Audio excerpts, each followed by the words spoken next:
one, action. Oh, it's another video. What's this one gonna be about? Uh, it's gonna be about election stealing. Yeah. All right. Okay.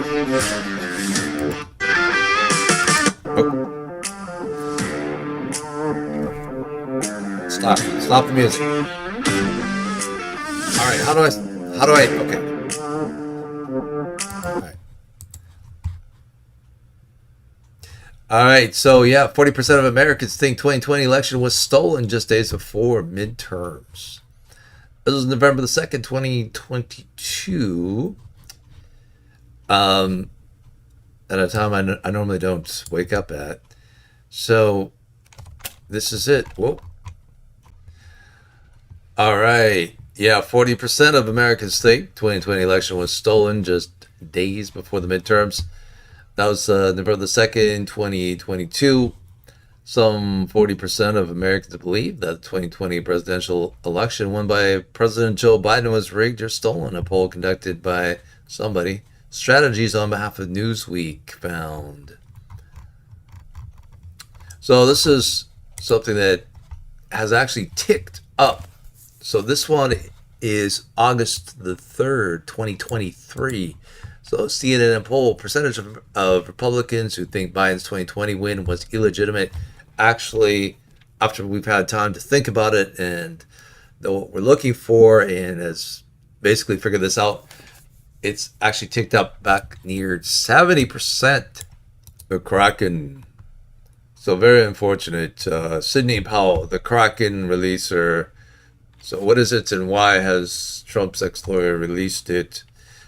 In case you've forgotten who she is. So she vowed to release the Kraken to help Donald Trump. She may now testify against him. So very unfortunate. She acted too quickly after the election, and she gambled on the fact that the computer system was flipping ones and zeros. I don't think she understood exactly what her stance was. Maybe she was thinking specific evidence would all come out during the course of the legal battle. Kind of a disservice because she had no evidence. If she had waited and thrown her energy and resources behind what was really causing the election problems, her outcome would be better. So her heart was right in the right place, but a grave disservice. So it discredits any future evidence going forward of wrongdoing. So it gave the pro-Democrat media like a weapon. It's like, ha ha ha, you are the Kraken people. But a million people don't, show up at the Capitol for no reason. So those people, myself included, and many others across the nation, intuitively know and sense something's wrong. So in this multiple part series, we're going to get into exactly why they did it. So we're going to take a look at the crowd sizes here. I also don't want to, I don't want to give you the wrong impression here. So I only analyze, and I neither like nor dislike Trump. So I only take a look at empirical evidence. And likewise, I can't tell you how hard it is to find the information on Google on crowd sizes and for candidates' rallies. It's like buried.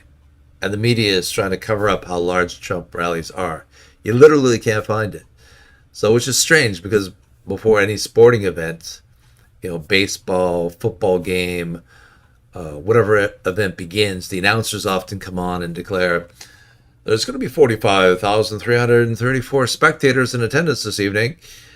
But politics is the only professional sport that I watch these days because we're wrestling back the government away from criminals. So knowing baseball players' RBIs or NBA's player rebound statistics is not going to help. So here's this. At least I found something here on the internet that's kind of funny. Let's watch this.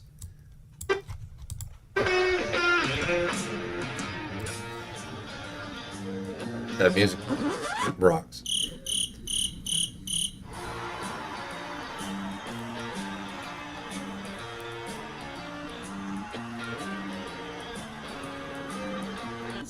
back from Erie. Circles. I want to say hello to all Erie. We have over 355 proud runners, pipe fitters, and more. Okay. Somebody's snoring in the background. Like if this was a Trump rally, there'd be people back here in the bushes, you know. There'd be people like you when he was talking over here, there'd be people on the roof and things like that. So it's like that's what it would, yeah, that's a Trump rally.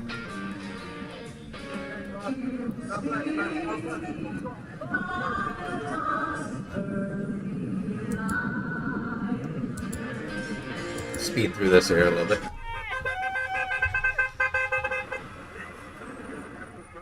Booty judge. Oh man, that's so cute. And then we have a crowd like this. I don't know. This guy's adorable. The kid was adorable too. He's like he had his Biden thing up and he's like, "Where's everybody?" Look, hey, you know what? The cameras. Are you turning around? This guy's adorable These guys as are bad well. people, I swear. I don't know They why never people don't turn like him. the cameras around ever. Oh, it's a pussy grabber. Turn them around. Why don't you turn the cameras around for once? You know. Okay, we get the idea. It's pretty funny. Let's see what else. Oh yeah, boats even. Like look at the boats. So these are boats. How crazy! I think we changed this flag, but all right. Yeah. There's one guy in a rowboat with a Biden who's got a stalled out engine. Is there any better place to be on a beautiful Saturday evening than a Trump rally? Okay, so yeah, my personal story is I won a Trump rally, and again, I'm neither right nor left, Republican or Democrat. I am he who remains, but I just analyze policy only. Okay, but so Melbourne, in Melbourne, Florida, there was one. Melbourne has a population of 80,000 people, and I calculated that I was going to be 40 minutes early for this, and I wound up being 40 minutes late instead. There was like police parked diagonally across the exits, and they wouldn't let you get off and things like this nature. And finally, we had to double back and go around, and finally got there. And the venue itself held 15,000 people, and it was booked. So it was the people in the fire department were not allowing people to come in, and so that's the only reason why there wasn't more people there. But I mean, there must have been at least 15,000 people on the outside of it. So that's in a town of 80,000. There's 30,000 people there, and they must have been coming around from everywhere. So and there was like this grassy ridge. So we were there must have been like lines of people, and then milling around in the streets, and in front of it, there's big crowds of it, and there was like vendors everywhere because there's taking advantage, selling hats and things like that. Yeah, we could see down, and they had a large screen TV set up, so at least we could see it that way. And that's where the Melbourne airport was, where the plane landed. We could see his jet. Again, let me reiterate: Google is cooked and completely useless. So myself personally, I use multiple VPNs that allows me to view news from different countries that are off limits to Americans. So I use translators that speak some French, German, Indonesian. And an easier way for typical users would be to use a great search engine. It's called Yandex. So if you want to support the channel as well and pick up a great VPN that I use, it's called CyberGhost. I will post a link for it under the video. As I said before, this is going to be a multi-part one. This is part one. We're going to call this the COVID election connection. So look out for part two coming up real soon. And we're going to tell you exactly how it's done. All right.